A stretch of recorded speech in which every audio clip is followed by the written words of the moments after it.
All right. Hello. Hello, everybody. Welcome into the co-opting AI space. Welcome to the Fall 25 program. I hope everybody had a wonderful and relaxing summer and is looking forward to what is ahead this fall. I'm Mona Sloane. I'm a sociologist who studies artificial intelligence, and I am the host of the Co-opting AI series. I'm currently an assistant professor of data science and media studies at the University of Virginia, where I run a research group called Sloane Lab that looks at the social embeddedness of artificial intelligence systems. This series is a collaboration that is generously supported through the Digital Technology for Democracy Lab at the University of Virginia and the Institute of Public Knowledge at New York University. And I am, as always, very grateful to the teams who work diligently in the background on making all of this possible. Now, today we will be talking about a short but potent word that probably all of you are intimately familiar with, which is taxes. The calendar year is coming to a close soon, which means we are starting to think about taxes, which are due on different dates in different countries, but it's something that is always on the front of most of our minds at this time of the year. We are also in a situation where we are hearing a lot about enormous amounts of investments flowing into the artificial intelligence space that has been going on for quite a few years, yet we are seeing higher and higher and higher numbers. So it is a really good time to ask if and what fair distribution can look like in the age of AI. So welcome to Co-opting AI Taxes. Um, there are these few highly capitalized tech corporations that are indeed in a position to quite literally and successfully bank on AI's disruptive power and its future success. And as AI systems become infrastructural to social life, we can maybe ask how we can perhaps level the playing field and at the same time use taxation tools like existing corporate income taxation regimes or perhaps introducing a novel AI tax to address AI's inherent equality problem that has been so well documented over the past years.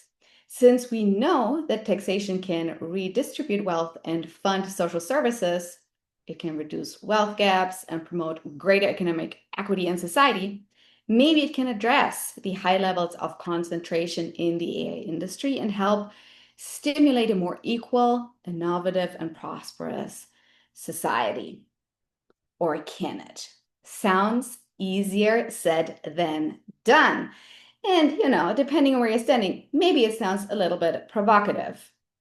Taxes are notoriously complicated, and we have a very complicated relationship with taxes and increasingly with AI systems, turns out. So I am so delighted to welcome a group of experts who are truly uniquely positioned to ponder these bigger and thorny questions with us. With me today are Ruth Braunstein, Eckhard Ernst, and Max Cassi, and I thank them sincerely for joining us today. Kicking us off will be Dr. Ruth Braunstein, who is an associate professor of sociology at Johns Hopkins University at the SNF Agora Institute. She also leads the Meanings of Democracy Lab, which is a group that explores the moral and cultural foundations of American democracy. She is an experienced podcast host, namely of the podcast When the Wolves Came, Evangelicals Resisting Extremism, which is spotlighting evangelical leaders who are resisting political extremism in their church and in the country. She has a new book out, very exciting. It is called My Tax Dollars, The Morality of Tax Paying in America, which delves into how paying taxes became a moral battleground in public life in the United States. She has also written another book called The Prophets and Patriots, Faith and Democracy Across the Political Divide, and she has co-edited Religion and Progressive Activism, News Stories about Faith and Politics. She has won many awards and she has appeared in many journals. She's also a very public scholar and has written for the New York Times, the Washington Post, Time Magazine, and more.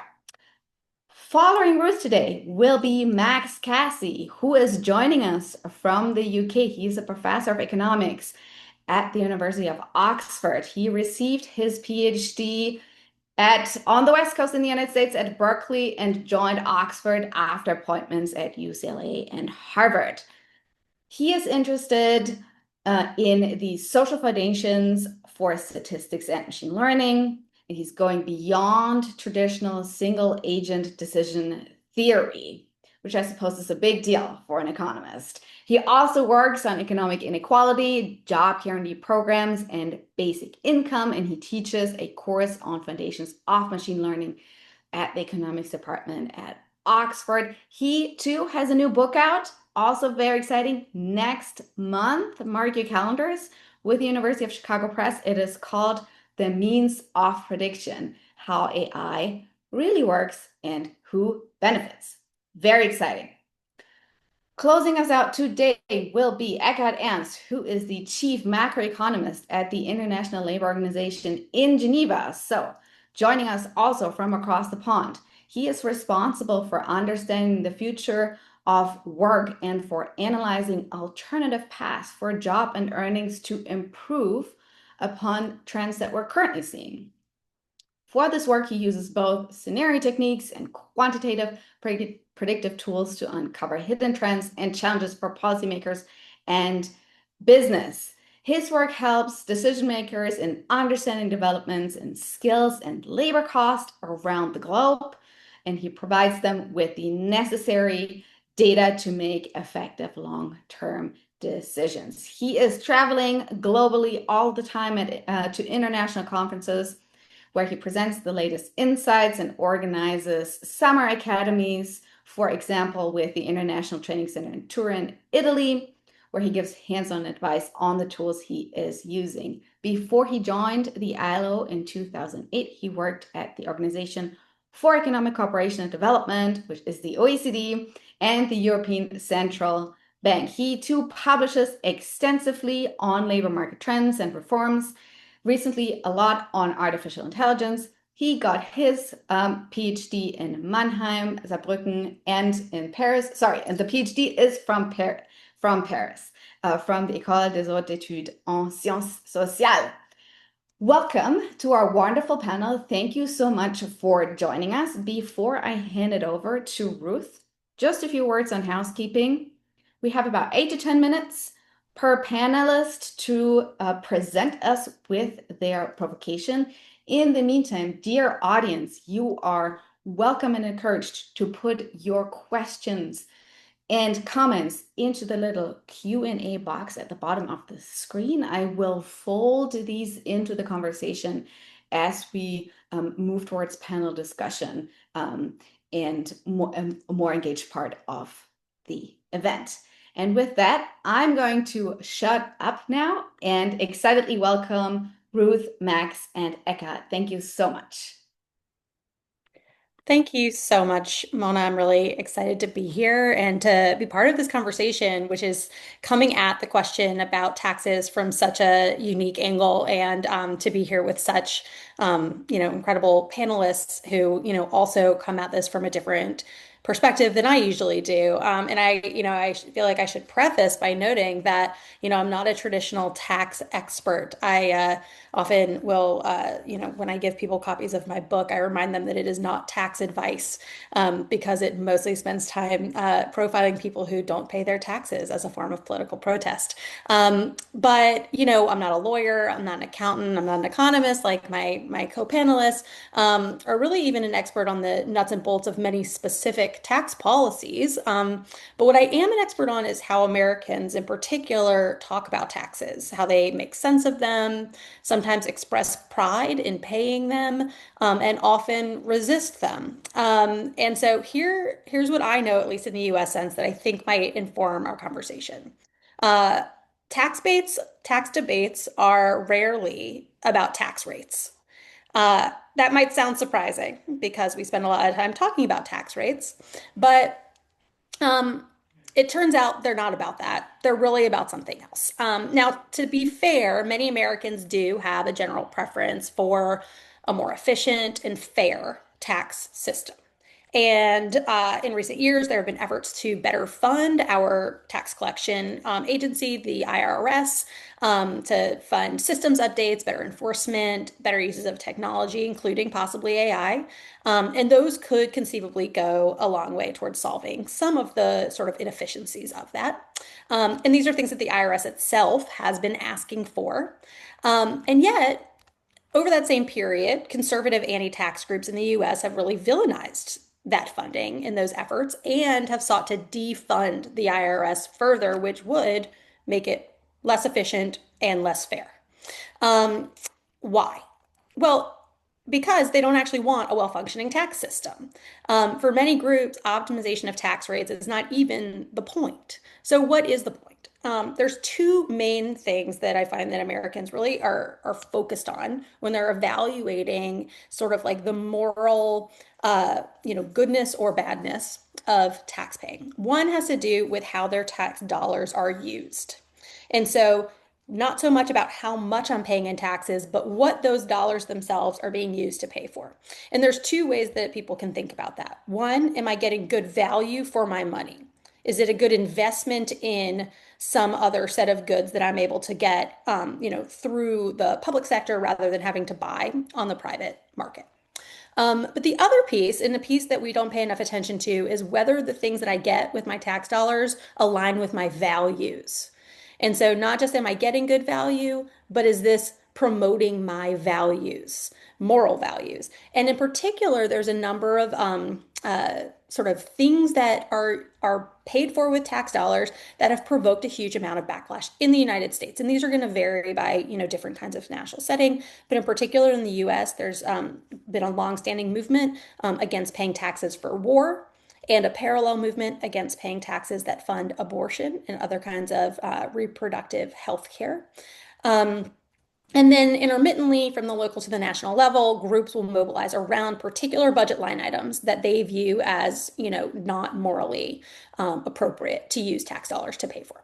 And that often takes up a huge amount of the oxygen in these debates. The second piece is moral concern about the tax-paying exchange itself. The idea that Americans are required to give up some of their money particularly that is earned through their labor, and have that be put into a big pot, and then have that pot spent by the government through a process that is at least ostensibly democratic, but feels opaque and indirect.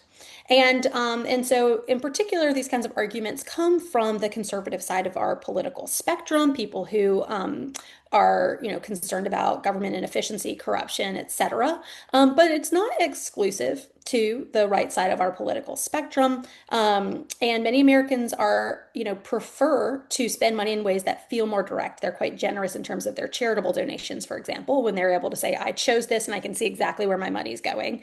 And the tax exchange just feels a lot more complex and opaque and hard to control.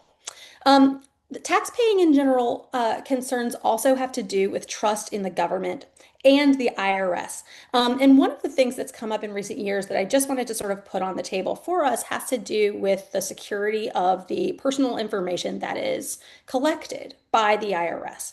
And particularly the sort of project of Elon Musk and his colleagues through Doge made a big point of actually trying to consolidate and centralize the data that was collected by the federal government in order to, make things, quote, more efficient, but also in order to enhance the capacity of the government to surveil citizens.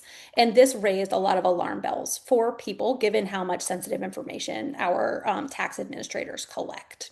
Um, And so, right, really huge concerns that are posed by new technology in terms of centralizing data of the federal government. And then just this week, we've seen the sort of threat by the federal government to use the IRS in order to crack down on what they view as dissenting voices on the political left. They're blaming for the act of political violence that we saw last week against the right-wing commentator Charlie Kirk.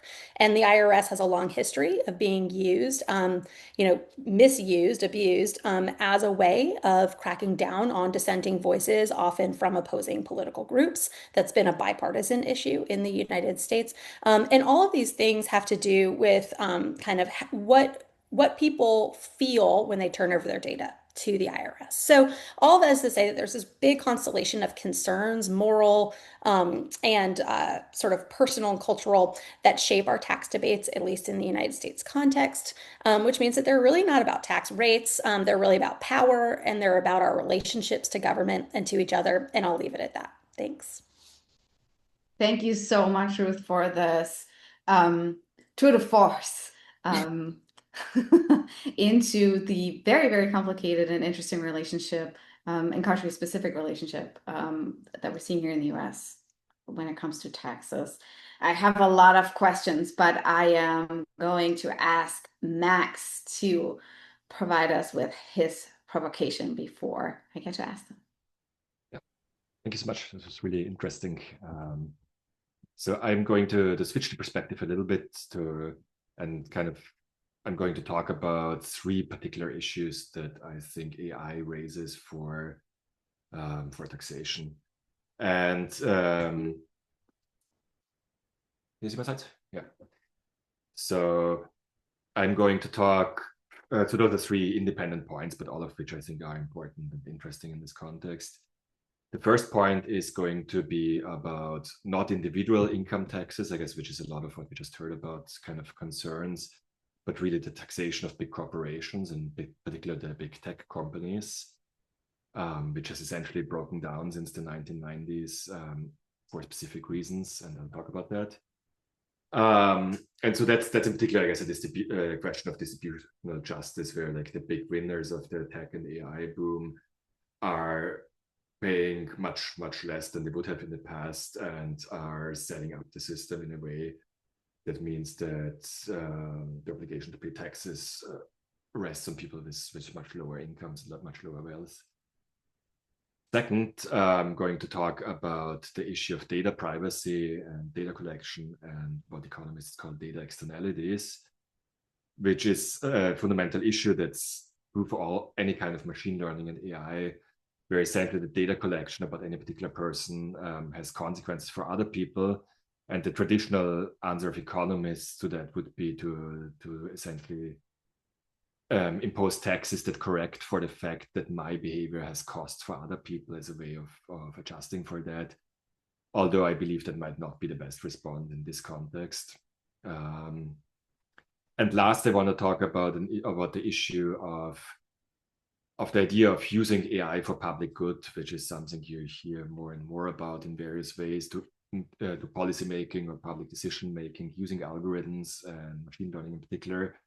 And there's some deeper seated dangers there in terms of what it is that these algorithms are optimizing and how we think about what they should be optimizing. All right, so let me talk about the first point, global corporate taxation, which kind of the traditional system of global corporate taxation is that companies that operate in multiple countries are supposed to pay taxes where the production occurs.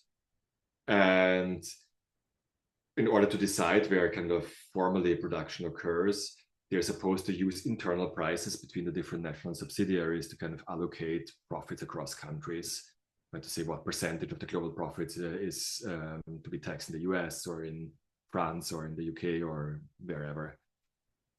So that's a system that more or less worked historically, but that really broke down in the age of tech companies. And the reason is that a lot of the products there's no market prices. A lot of it is about intangible intellectual property, it's like when you use ChatGPT, where does the production of AI occur, right? It's completely fictitious to assign like a physical location to that.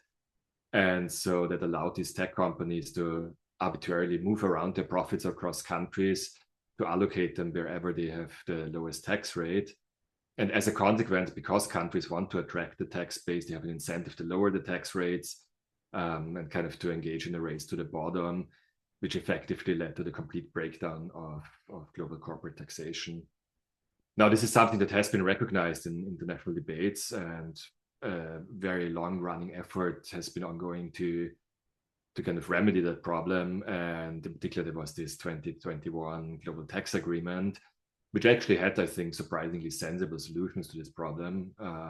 And those solutions involved first to move part of the tax base away from this idea where production occurs, which is really hard to allocate, towards where consumption occurs, which is a lot harder to shift, right? Because you can't just move your consumers for whatever products you're selling to a tax haven. And so that kind of eliminates part of this, like moving around the tax base. And the other component in that agreement was a global minimum tax on corporate profits. So regardless where you allocate your profits across different national boundaries, you're supposed to pay a minimum tax rate. So far so good. Unfortunately, that system or the solution is about to break down, primarily for political reason and for the lobbying of the big tech companies with the US government, which has threatened sanctions for any country that complies with this tax agreement, which I think de facto means that it's going to break down for the time being.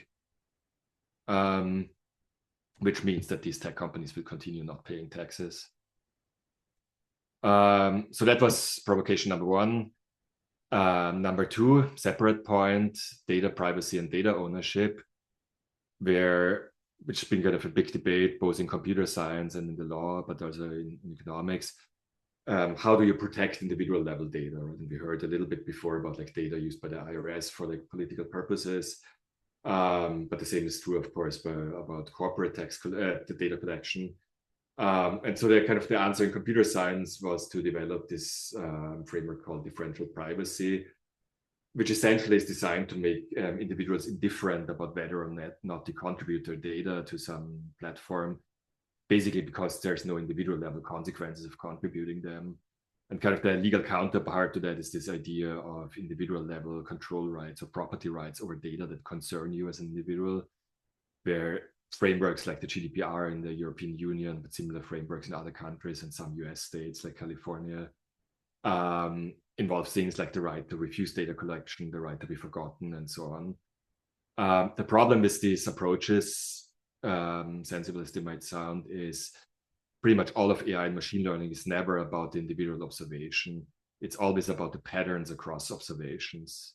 Right? So this is something you can mathematically formalize. There's a lot of theory around that, which kind of boils down to saying there's essentially no cost for any type of AI or machine learning in terms of maintaining differential privacy, precisely because you can learn these patterns without revealing the individual data points in the data set.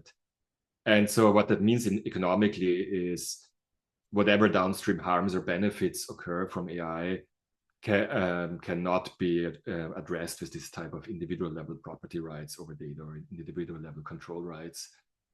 And so this is something that's familiar to economists under the name of externalities, basically this idea that your behavior has costs or benefits for other people which you don't bear. And the kind of standard, like undergraduate textbook answer to that is what's called PIGU taxes. So basically this idea that taxation is used to close the gap between your private costs or benefits and the social costs or benefits of your behavior.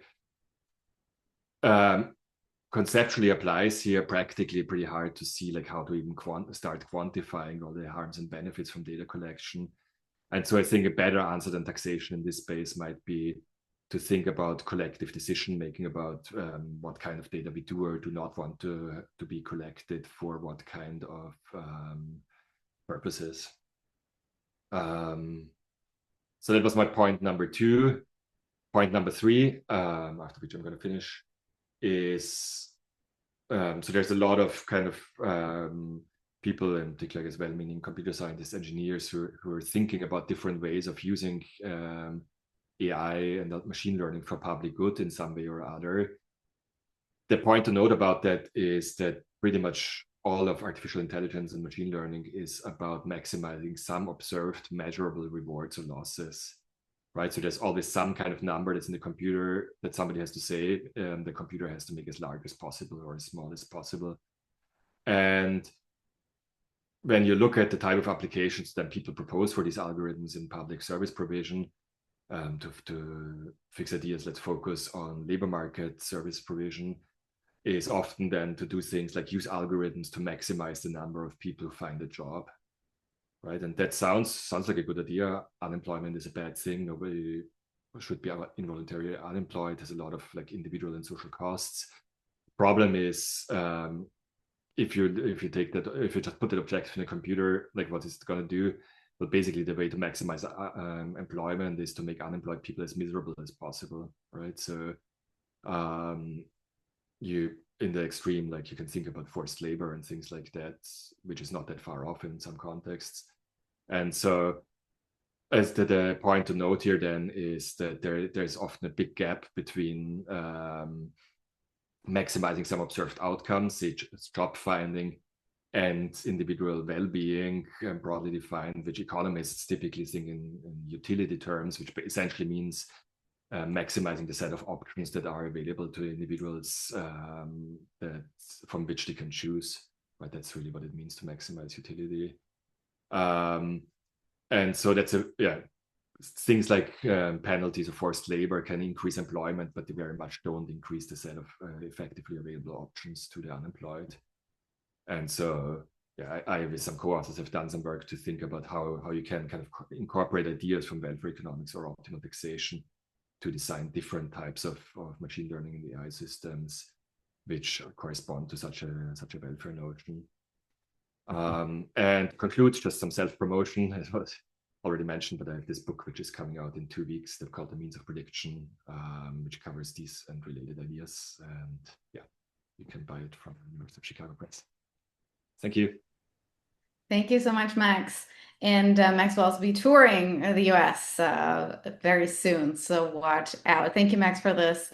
And thank you also for essentially suggesting that indeed there is an opportunity here or the inevitability of rethinking fundamental questions or ask fundamental questions around fair distribution and taxation because of AI and because of the way in which these systems are A, designed and B, deployed globally, which we'll pick up on.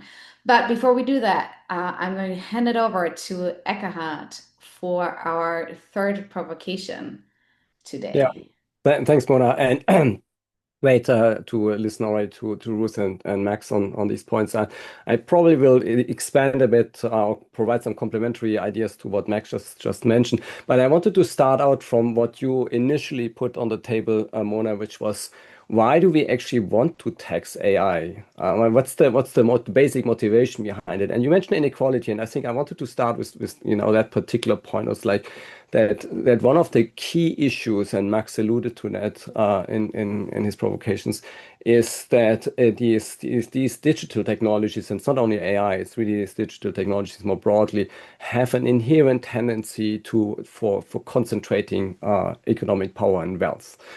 Simply because it is just much more efficient to collect a lot of data in one spot rather than having a lot of small entities to compete with each other on a small set of data. That's just the kind of this famous network effects, your friend effect when you're on Facebook, on Twitter, etc. That it makes these systems much more useful if a lot of people are gathering around one spot. And so that's that inherent concentration of economic wealth and power, I think, is the main issue that you want to tackle with taxation.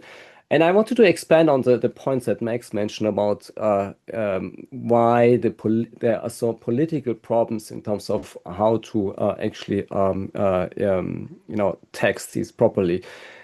He mentioned the fact that the US in particular and US companies are particularly opposed to that. But there is actually an alternative view on it as well, is that you can, instead of taxing corporate incomes, you can also think about taxing wealth. And that's particularly relevant for startups who often don't have they don't generate large incomes. I mean, if you think about Amazon at the first 15 or 20 years of the existence of Amazon, they didn't have any corporate profits. So the only thing that was growing was the economic wealth that the company had. And you see that in a lot of startups in Europe, for instance. Now, I mean, I'm thinking in particular the discussion that we currently have in France around reforming the tax system, is that a lot of these startups, these tech startups, they don't have barely any incomes. And so even if you want to tax and you want to increase your corporate income taxation, there's not much to tax from. The tax base is really small, but there's a lot of wealth. So you could in principle taxing wealth. And that would obviously generate, even with a small tax rate, would generate a lot of income. Now, Europe doesn't have an interest to do that either, because they obviously want to grow these companies. And so if you tax companies at their growth phase when they don't generate a lot of profits, you run the risk of keeping them very small. And so the US has an interest of limiting the taxation on the corporate profits. Europe has an interest in limiting the taxation of the wealth side. So in a sense, it's a catch-22. You know that there's a tax base from which you can tax, but and that would address the inequality issue. But at the same time, politically, it's a no-go either way. And so the big issue is that the inequality problem will just remain on the table, because you can't really find a political consensus around this issue. So. Now, one thing that we kind of thought about this in the piece that Mona and I did earlier this year was, well, maybe there are some alternative ways. And so one other aspect, I think it's, and Max again alluded to it, is instead of taxing outcomes, so profits or wealth, you can also tax incomes or input. Sorry, so obviously you can tax data in some form or another. That's hard to do because we actually don't know how much data, how much value each data point generates, exactly for the reasons that Max alluded to. But you can tax, for instance, energy consumption. And that's a big issue, because a lot of these companies, these AI or data companies, use up enormous amount of energy, as you all know. And so that would address an additional externality, which is the ecological externality that these companies generate by using up a lot of energy and generating, depending on what type of energy source they're using, generating additional CO2 emissions, etc. Or even having social, so pecuniary externalities in terms of driving up energy prices in certain communities. And so here you could think about, what about taxing energy consumption? So that's certainly one option to think about. But another point, and I think this is, where I guess where my personal preference would be, is to say that actually these companies do not only generate a lot of wealth inequality, they actually generate a lot of wealth, full stop. But that wealth is not well used in a sense. And so I call that digital sovereign wealth. So it's not oil in the ground, it's not fish stocks like in Alaska, but it's our data, the data that we all share with these companies that are actually economically valuable. And you can think about data, for instance, in terms of health data. Your personal health data would potentially be very valuable if it allows companies, pharmaceutical companies or health providers, to develop new drugs, new medical methods to kind of provide you with services that potentially make your life less miserable. So the question is then obviously, well, how can we actually make sure that these data are being used in a way that really provides services that are socially beneficial? And so the inequality is not so much in terms of an economic inequality, but rather an inequality in terms of that the services that are currently produced by data companies are actually have very little benefits. If you think about social media, on the contrary, it seems to create a lot of more problems that somehow the underlying service seem to provide.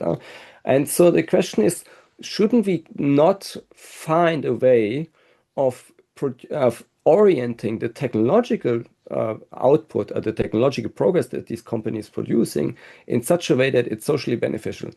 If you think about, if you compare this discussion, I don't know to what extent your listeners here are looking also a bit abroad, like when you look at what is happening in China, for instance. I mean, we work a lot with China. I'm with the International Labour Organization, so we obviously work a lot with different countries. And in China, the debate is very different. Chinese companies, AI companies, they're not trying to kind of develop the latest social media tool. They're actually trying to produce concrete applications on the ground that solve social issues, such as mobility management, such as electricity management, such as waste management. And so, you have concrete applications that actually make the life of people more, improve the lives of people. But in order to do that, you somehow need to have complementary investments by the public on the public side, for instance, in terms of digital infrastructure, for instance, in terms of electricity grid, etc., that are actually orienting the technological progress in a direction that is really socially beneficial and not only privately beneficial. And so one of the alternative ideas, instead of saying, well, let's tax these companies, is let's take equity stakes in these companies. Let's build a social digital wealth fund that actually invests in these companies and provides, either through industrial policies or through innovation subsidies, or through direct impact in terms of board decisions in these companies, provides an orientation of technological development in a direction that is socially beneficial. And that might be the more effective solution to this inequality issue that these companies producing, rather than trying to find a way of taxing either income or wealth that will in any case be always met with a lot of political resistance, and B, with a number of tax advisors that will find a solution of avoiding the taxes that are being proposed. So the idea is really kind of, let's look at the active side of these companies. Let's look at the investment side rather than at the liability side of what these companies are. Let's not focus too much on the taxing on taxing these profits, but rather on what are these companies actually doing that are helping to provide socially beneficial outcomes. So that's my take on this topic. Thank you so much, Eckhart, for that as well. And I really appreciated you giving very clear perspectives on the, on the on different culturally different approaches to both AI and taxation. This is the moment where I am encouraging our audience members to begin putting questions into the Q&A box for our esteemed panelists, but I have some questions first. And Ruth, I think in the contributions that we heard from both Max and Eckhart, there was so much about culture in there. It was about value. It was about what do we want the future to be, who actually gets a say in what we want the future to be. And one of the things we always hear as we talk about artificial intelligence, whether that's at the dinner table, in the classroom, or we overhear conversations in the bus or the train, or we read the news, is a conversation or the mentioning of progress, innovation. Eckhart just alluded to that a little bit. Max spoke about this a little bit as well. In your research on the sort of relationship, the intimate relationship of Americans to the tax system and their sort of expressions of value, what's the place of innovation in these conversations and progress, if anything? And do you hear anything about technology, because it's such a driver for a lot of the wealth creation that we're actually seeing, and that both Max and Eckhart are grappling with in their work? Yeah, absolutely. I mean, our tax debates end up being kind of forums for us to have these bigger conversations about how we want to create things and share things as a society. And so to the extent that tax debates are about should we have, should corporations be paying X amount of taxes and how much, and what should those then be used to pay for? Or do we want to have a progressive income tax so that those who are creating more and earning more are paying more, right? These are ultimately about sort of how to harness our collective productivity and then use that in order to, support different kinds of goods that we agree on collectively. One of the things that has shaped those debates, particularly in the past like 50 years or so, is that when Americans, and I think this is broader than just the US, but that's my focus, think about where innovation happens. They think of the private sector, and they think particularly of technology companies. And there's a real impression, and this is a failure of people to talk enough about the role of government in sort of supporting innovation economies. There's a sense that the best thing that the government can do for those companies is get out of their way. And there's a real lack of sort of recognition that the government and laws and all sorts of things that are provided by the quote unquote public and funded collectively are part of what provides a foundation on which innovation, particularly in the private sector, is able to build. And so then when we think about taxes, it's viewed only as a form of taking from those companies who are the real creators and innovators, rather than a way that they pay their fair share for the kind of resources that they've been using all along. Whether that's, laws that protect them from various forms of liability, or contracts that are protected, and backed by the sort of force of law and government, or roads, or, different kinds of infrastructure. So, that I think shapes a huge amount of how we approach these debates. Thank you so much for that. I'm gonna get back on some of these points, but again, a call on the audience to put questions into the Q&A box. Max, you're in the UK. There's a lot of conversation going on around artificial intelligence as a driver for the economy. There's a history of emphasis on the service economy in the UK. You spoke about optimal tax theory in the end, right? And sort of maybe a shift we might want to see, or that is happening in how we think about fair distribution or innovation in these particular ways that Ruth just explained. How do you sort of see that panning out vis-a-vis the UK specifically, but also vis-a-vis the way in which AI systems work as predictive systems, right? You said earlier, we're talking about patterns in observations. We are talking about systems that centralize power, which is what Agora has said. Can we even have that conversation given the design of these systems about creating sort of an optimal tax theory? And does that play out in particular ways in the UK? So I guess there was a lot there was in your question and in the discussions before. So I'll try to react to some of that. I think one point I want to make, like following the preceding discussion about like public debates around taxation and kind of cultural attitudes. I think those are important, but I think we should really not forget the part that that's played by very intentional corporate communication, lobbying, propaganda, if you want to call it that way, right, which obviously serves particular interests, and where I think there's a lot of obfuscation intentionally going on, right, where you can talk about I know the grandma who worked hard her whole life and wants to give a little gift to her grandchildren, but really it's about some CEO who gets a $1 billion pay package to take less ketamine or something like that to focus his attention, right? And so there's a lot there's a big gap between what's being talked about and what it's effectively about at the end of the day, I think.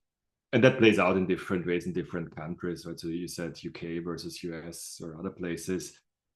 I think one way these debates play out, especially around AI, is there's various ways of telling an inevitability story, right? It can be told like as a technological story, which is somehow AI is like this natural force that's coming and that will self-improve and then maybe even like overtake humans or things like that. Right, so there's like these doomer stories that especially Silicon Valley CEOs like to tell, and there's kind of the political version of the story, and that's where I guess the UK comes in, which is often about like global competition, right? So the US version is like, if we don't do it, then China will do it. The British or the continental European story is often we need to catch up to the US, and therefore we can't tax our tech companies. And so yeah, again, those are stories that are in the interest of particular people and particular groups of or particular institutions, organizations, companies, not necessarily in the public interest. Right? And that contrast with what I was talking about, which is optimal taxation, which is a subfield of economics that's quite well developed, which says under certain assumptions how should you design tax systems, right? Which is different from how does a public debate play out about taxes. That's interesting though, right? Because there is, you know, there is something in here around who ought to have a voice in how we even think about fair distribution and taxation in this world where digital systems are infrastructural. And there is, I think, something around experts versus non-experts in here as well, right? I'm gonna get back to that. More questions in the Q&A box. If you have them, please. Ekahad, you pivoted the conversation a little bit and moved us, so to speak, away from taxation, said, hang on, let's not, you know, this is doomed. Let's not talk about this. Let's talk about a social digital wealth fund.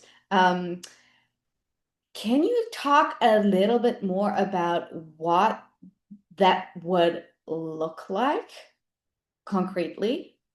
And I'm asking this question vis-a-vis the sort of earlier question that I asked about innovation and progress, and also acknowledging that what we consider innovation within AI, not innovation with AI, but innovation of AI systems, is considered a very technical field. We're seeing a war for talent that has, you know, really completely gotten out of control if you look at some of the hires that have been made by some of the tech companies recently. So how would innovation happen within the social digital wealth fund, and would it, quote unquote, only be focused on public interest innovation? Is there a place for private interest innovation in there as well?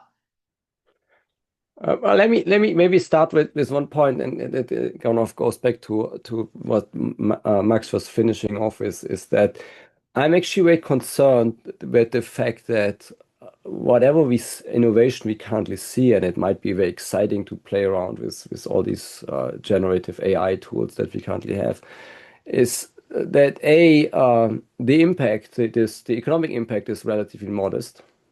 I mean, we actually just kind of came out.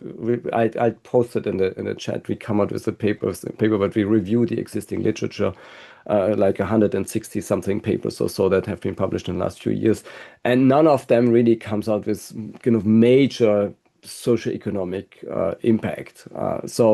And the flip side to that is that none of these companies are actually profitable, which means that maybe if you have the same conversation in 5 years' time, we will not talk about AI anymore because none of these companies exist anymore. I mean, I'm not saying that's going to happen, but I mean, there will be some transformation of the industry happening.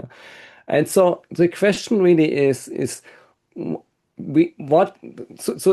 might start with the wealth question. What is the wealth that we are looking at? And the wealth that we are looking at is, for the first time, we have a way of somehow putting an economic price on the information that we all, you know, deal with on our everyday life, and information being, you know, our personal and public behavior, our spending patterns, our mobility patterns, the way we communicate. Even this conversation today has some wealth because people are actually taking their time off and watching us. Hopefully, I don't know how many listeners we have.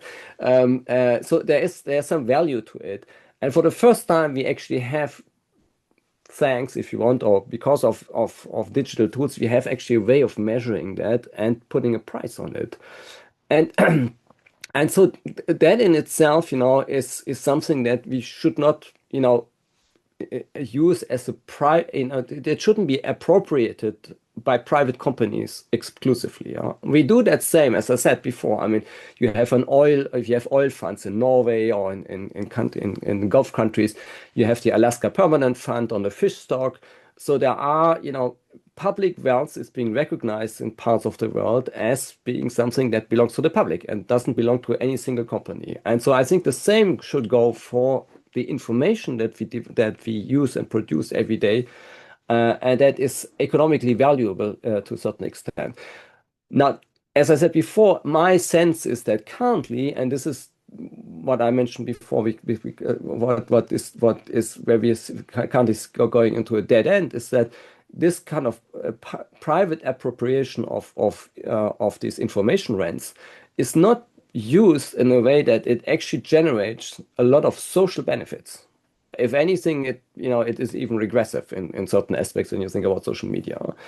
And so the question really is, how can we turn around this problem by using an instrument that already exists? As I said, the Wealth Fund is not a new idea. And the way it would work is, people smarter than me, and I'm talking here in particular about Olivier Blanchard, the former chief economist of the IMF, had put this forward to say that why don't we use a wealth tax, but not in a way that we actually generate tax revenues, but we generate equity stakes in these companies. So so you as a taxable entity, as a taxable digital company, you would have to pay your tax duties by generating equity stakes that are being held by these social wealth funds, and that then could be used partly to orient investment into specific companies that then would be produce socially beneficial outputs, or you would even be able, depending on the rights that are attached to these equity stakes, you would even be able as a public investor to take operational decisions in these companies to say, well, we want to see you developing applications in this and this area. For instance, as I said before, in the area of healthcare, or in the area of mobility management, or in the area of electricity management, or electricity generation. I mean, climate change is an issue that could potentially be addressed by these companies through smart electric grids. And so, the way it would work is that a public entity would take equity stakes in these companies to either orient through investment policies or by taking operational decisions in these companies to make sure that they actually produce output that is in the interest of of society at large. However, it's defined, and I mean, I recognize that who is taking the decision in these companies is obviously something that needs to be discussed and really clearly defined and analyzed. But I don't see why this problem should be any different than what for instance, the pension wealth fund in Norway is doing with the oil revenues that are generated there. So I think that there is a possibility, rather than thinking only from a tax side and from an inequality side, to also think in terms of dynamically, how do we develop this technology in a way that is actually socially beneficial? Thank you for that, Max. Why don't you take this one, and then I have a follow-up question for Ruth, bridging what Eka just said. Yeah, I just wanted to follow up briefly to what both of you were saying. Suppose your point, Mona, about expertise and kind of the possibility of democratic control in the context of something that's seemingly so complicated and hard to access. And then relatedly, kind of seconding what Kurt was saying around public control. We're seeing a lot of AI, right? It's often sold to us as this super complicated technology and really hard to understand, and you, I don't know, need to genius expert and whatever. And parts of it are complicated, right? It's maybe not that broadly accessible how the latest neural network architecture looks like, or how exactly those whatever graphic processing units are constructed and so on. But I think the bigger picture actually is surprisingly simple and broadly accessible. And the bigger picture is that all of these algorithms, and I mean really mean all of them, are designed to maximize something that's measurable. But what it is that's being maximized is very much a social decision and could be different things, right? So just to take one example, right, the social media platforms that came up a few times, they are designed to maximize ad sales, and that's like completely what these platforms, and both search engines and social media platforms, say Facebook, say Google, say Twitter, you name it, they're all designed to sell ads. So different from, say, creating a functioning public sphere or caring about mental health or all kinds of other things we might care about. And so I think my point is that's not hard to broadly debate whether those are the things whether we want to maximize ad sales as a society or something else. And that is what AI is used for. And I think that is where we should think about whether it's through public ownership structures like Eckert was describing or some other means, finding ways where people who are being impacted by these algorithmic decisions have a say over them. And I think that is very much possible because we can all be experts to the extent that's needed here.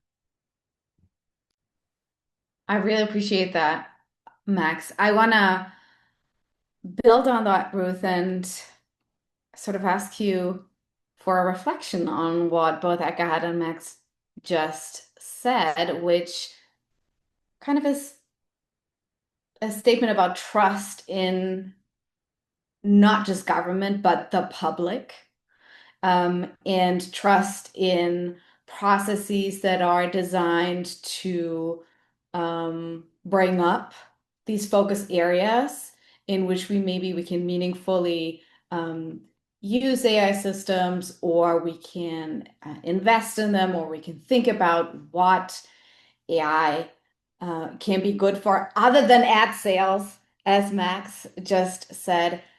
Knowing or having really intimate knowledge of this complicated relationship that people have with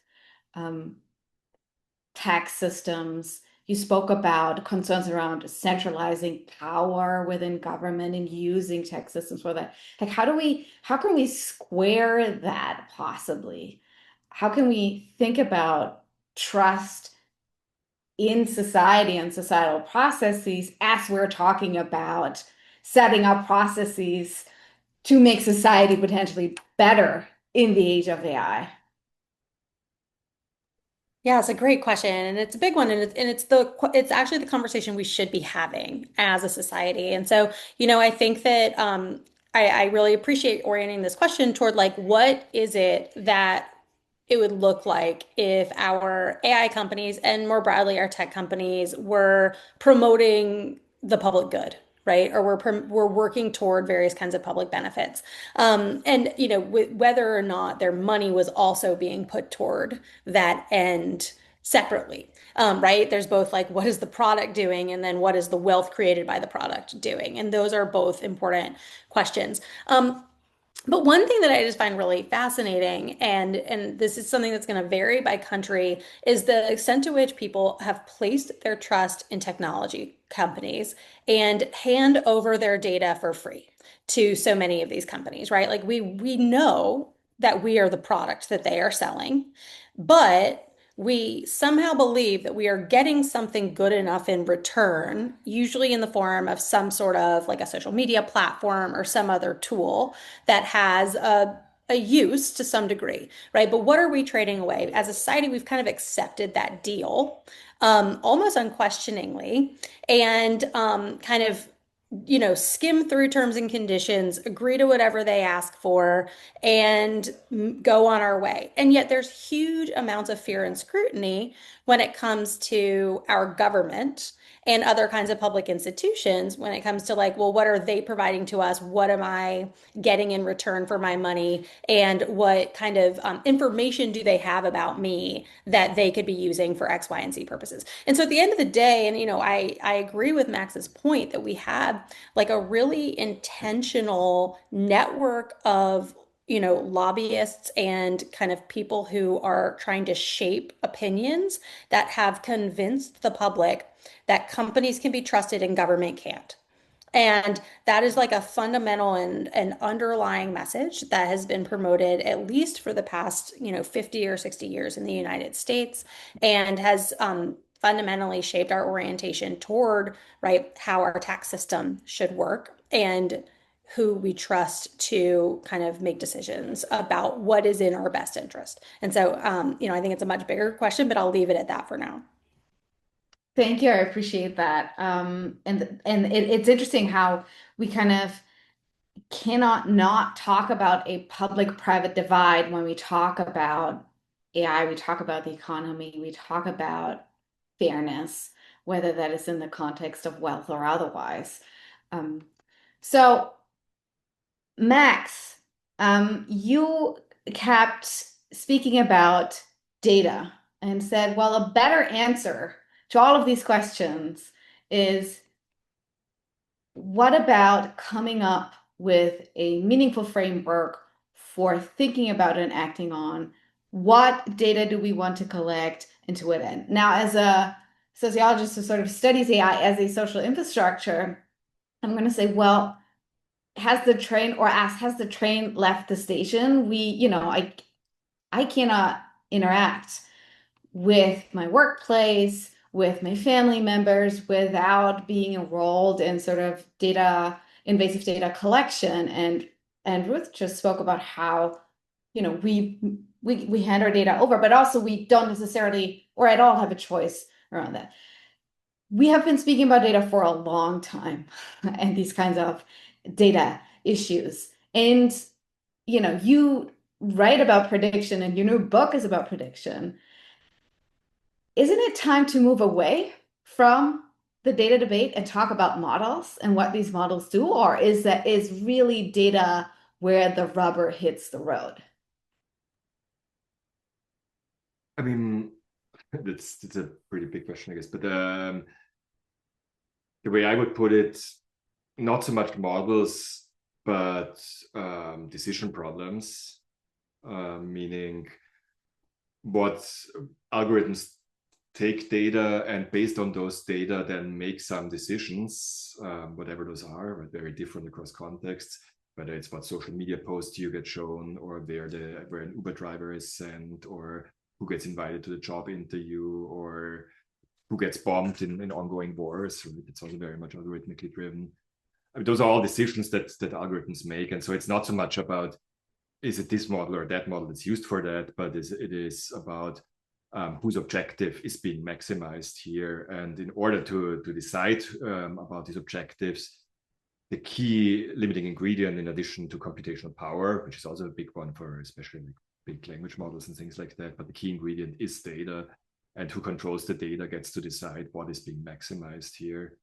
And so maybe following up a little bit also on Ruth's point here about trust, right? And people trusting companies more than the government. I think those are also not the only options of who we could trust, right? So in a more utopian idea of how we should organize these things, I believe we should think about building democratic institutions which don't necessarily have to involve current, say, federal governments and things like that, right? You could think like, say, gig workers on a platform collectively deciding how does the algorithm work that allocates work on this platform and what the algorithm maximizes, or people who are on some say social media platform deciding how is a feed designed on this platform, what should this feed go for, right? I mean, there's some communities that do work reasonably well in some way, like let's say Wikipedia or places like that. And so we could think about having trust and also more this more local interest communities of people who are being affected by some system. But again, like the key to actually handing over control is over what the algorithms are maximizing is control over the inputs into the algorithms, and that is in particular the data. All right. We're going to be talking more about data in the future. Cannot get around the data question.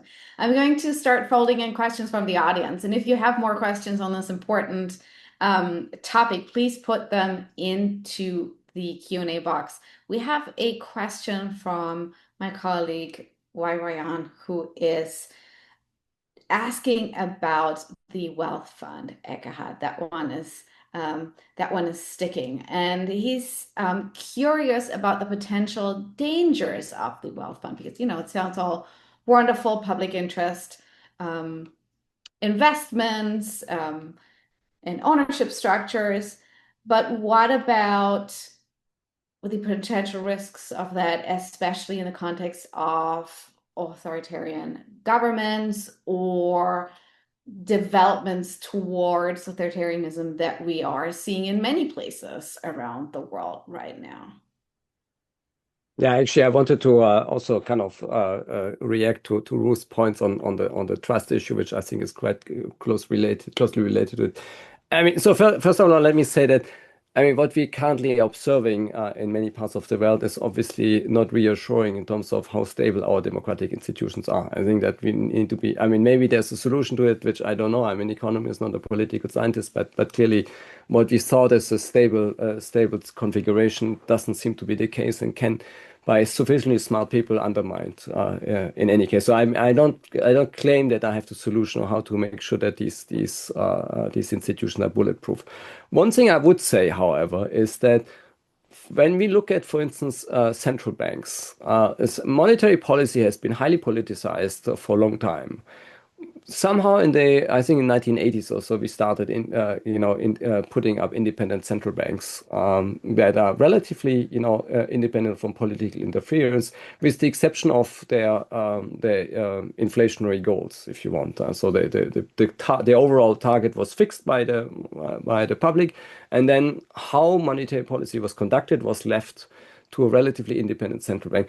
And I mean, we can argue about whether that was always very successful, but in most cases, it seemed that at least the political interference in this institution has been relatively limited. And even if you look at the current situation at the Federal Reserve in the US, it seems to be a very tough call if somebody from outside wants to interfere.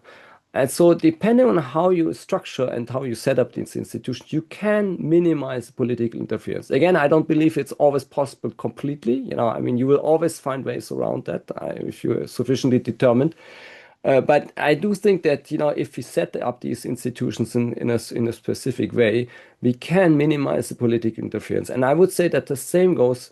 And again, I take Norway as an example, and maybe it's not a good example because Norway is a very stable and a small democracy, but it looks like the pension fund there is relatively independent of political interference and has operated successfully, maximizing pension revenues for Norwegian pensioners. So I do think that this would obviously require legal expertise, which I don't necessarily have. I do believe that we can set up institutions that are relatively free of interference, provided that we give them a clear and politically determined goal on what these institutions are supposed to do. And so, we obviously can't say, as Max kind of ironically put it, saying that let's put up a sovereign wealth fund that maximizes ad revenues. That's possible, yeah. But we can also put up a sovereign wealth fund that's saying that maximizes public investment in specific infrastructure projects, including, for instance, in addressing climate change or in addressing mobility issues, etc. So I think that there is a way of addressing this. And I mean, one particular point that I wanted to mention before we close is that these institutions should address is our failure to produce a faster productivity growth. I think that the big issue and the big concern and in my sense, the main reason why we see all this political instability in advanced economies, at least, has to do with the fact that we are failing the middle class with our policies. And we are failing the middle class with our policies because we do not find a way of generating faster productivity growth, including through these technological shifts. And so having these institutions with a specific goal and kind of producing measurable productivity increases and measurable increase in living standards for the middle class, I think would be worthwhile trying out. Thank you for that, Ruth. I'm so curious to hear your quick reaction on that. And then I have some closing questions from our audience before I close us out. Middle class, big word mentioned there. Yeah, it's a big word. And I think that one of the challenges has to do with whether the middle class recognizes their interests as a class. And this has long been an issue, particularly when we talk about tax policy in the U.S., is that middle class people have in many cases aligned themselves and their interests with those of more wealthy individuals. In the same way that small businesses have increasingly aligned their interests with large corporations, and their understanding of their interests have again been shaped by very active and coordinated groups of people who have a strong interest in convincing ordinary people that they are better off if they promote the interests of the wealthy and large corporations. Now that's there's a divide on that politically, but I think that we can't assume that there's an actually existing kind of middle class that understands its interests in those same terms. And so we have to take into account those sort of broader cultural understandings that inform this. Yeah, it doesn't get easy, right? That's for sure. And opaque systems don't make it easier either. Max, we have a question from Noel who is asking about private sector LLMs that are driving much of the current innovation. Do you think it's crucial for governments to develop and maintain their own LLMs in order to ensure public values and legal standards are reflected? And then also, what level of transparency, auditability, accountability should we reasonably expect from government-owned and operated LLMs, if at all?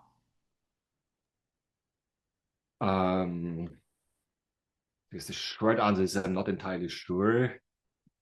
The slightly longer answer is LLMs and foundation models more broadly are kind of interesting or complicated in the sense that they also fall under this broad umbrella that I was describing in terms of all of these systems maximize something, except how that something is defined for foundation models is a bit more complicated, where typically it's a combination of two things. That something's like, let's take ChatGPT as an example, optimizes is like, first, it's kind of predicting the next word on the internet.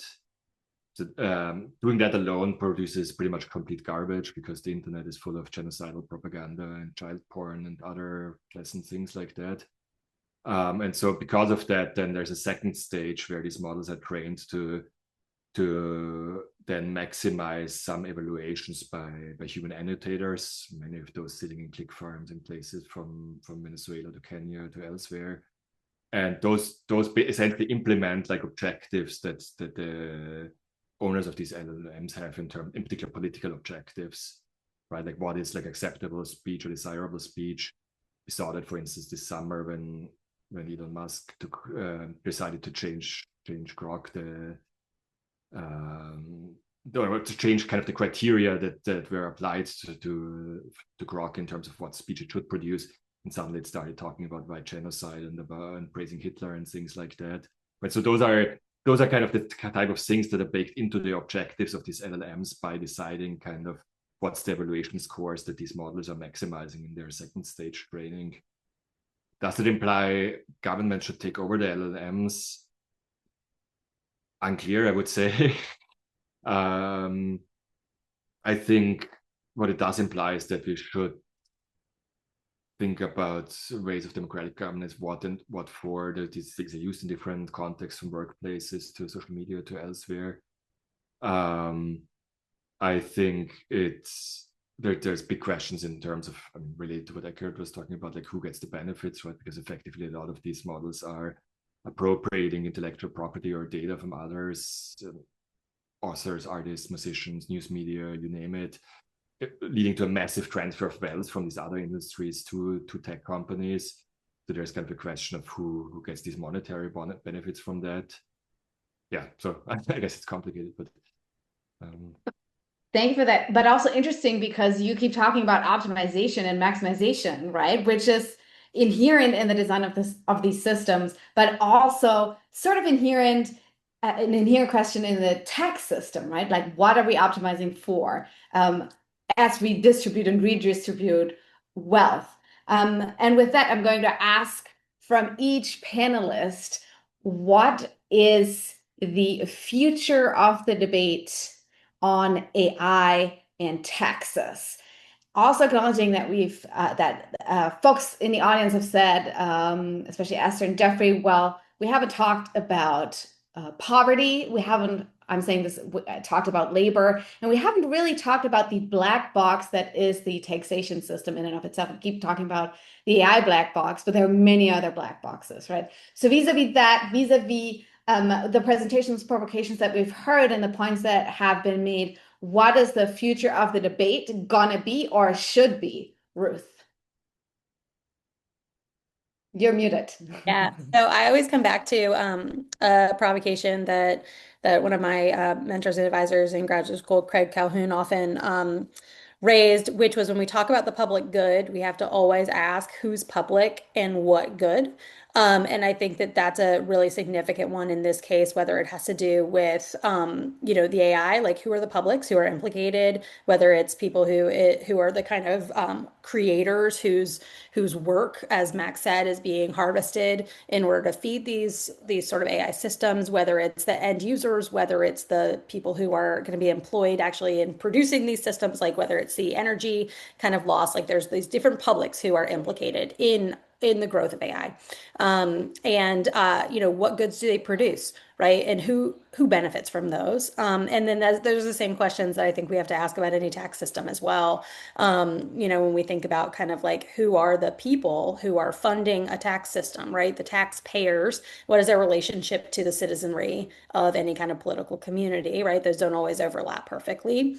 And then who's benefiting from the goods that are generated out of the redistribution of, collective wealth that is created by that. And so, yeah, just sort of constantly sort of using these conversations as ways to reflect on those and recognize when maybe we are disagreeing or we have different premises that we're bringing to those conversations, so that we're not talking past each other. Yeah. So who, right? And how can we actually ask that question meaningfully and bring that into the public sphere? Thank you for that. Max, where is this headed? Where should it head? I think there's the future of this debate that the tech companies would like to have, which is a fairly narrow debate about the ethics and regulation of AI in particular, that's focused on things that go under the head of AI safety or value alignment, which is often essentially about like somehow correcting small optimization errors there. And once we fix kind of this like small optimization errors that somehow might be like source of like a man versus machine type conflict, then everything is fine. And I think we should move away from that, so that goes to the debate that we should have, and towards a debate about not are there any errors in what these systems are optimizing, or do we need to fix like some engineering tweaks so that these errors disappear, and instead about what is it that they're optimizing, who gets to decide. And for that, the tax system is one important policy lever that allows us to change that. And so that's the discussion we should have. Right. Great. So taxation conversation as a useful segue into this whole black box and asking these bigger questions. Ekahad, sovereign wealth fund plus. What is your recommendation? Yeah. Well, I wanted to start with maybe a point that was made years ago by Lawrence Lessig.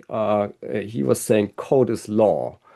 And the point really is that these new digital technologies, not only AI but the broader digital world, is actually creating new ways of measuring value, as I mentioned before. And so these new measures will allow us to either tax these values or not. But whether or not we tax them, we will influence the economic development one way or another. And so by expanding, in a sense, the space of what we measure as value in a society, we will then have to decide whether we will include some of that into our tax system or not. And if we don't do it, we will create incentives of developing even more ad maximizing tools than before. And if we decide to include some of it into our tax system, we might have a chance to orient it towards socially beneficial outcomes, however defined. And I would agree with Ruth on that particular point. But I think that, we, in a sense, inherently with our digital technology, we increase our option space, as Max was saying before. And by doing that, we have to make a choice. We have to make a decision of whether we want to expand our tax base and exactly how we do that. So, I mean, for me, the discussion is really kind of, are we ready to acknowledge the fact that we actually have a much larger economy now simply because we managed to value new things that we haven't been able to put a price on before. Thank you. So, and that's a great way to end. The options are open. The conversation is open. We have to have it.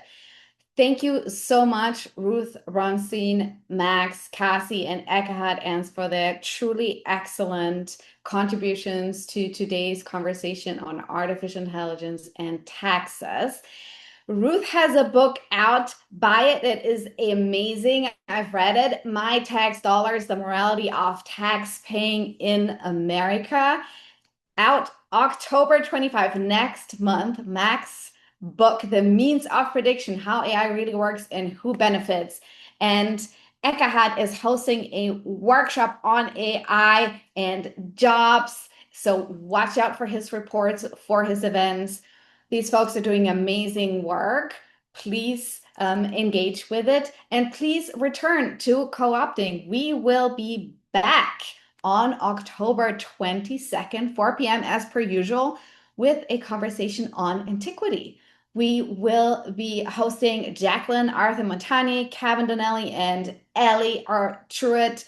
We can't wait. We'll talk about the Romans, the Greeks, very old stories about automation and prosperity, but also servitude and expanding empires. Until then, be well. Thank you so much, Ruth, Max, Ekahad, and the teams in the background. I appreciate you. Thank you, our audience.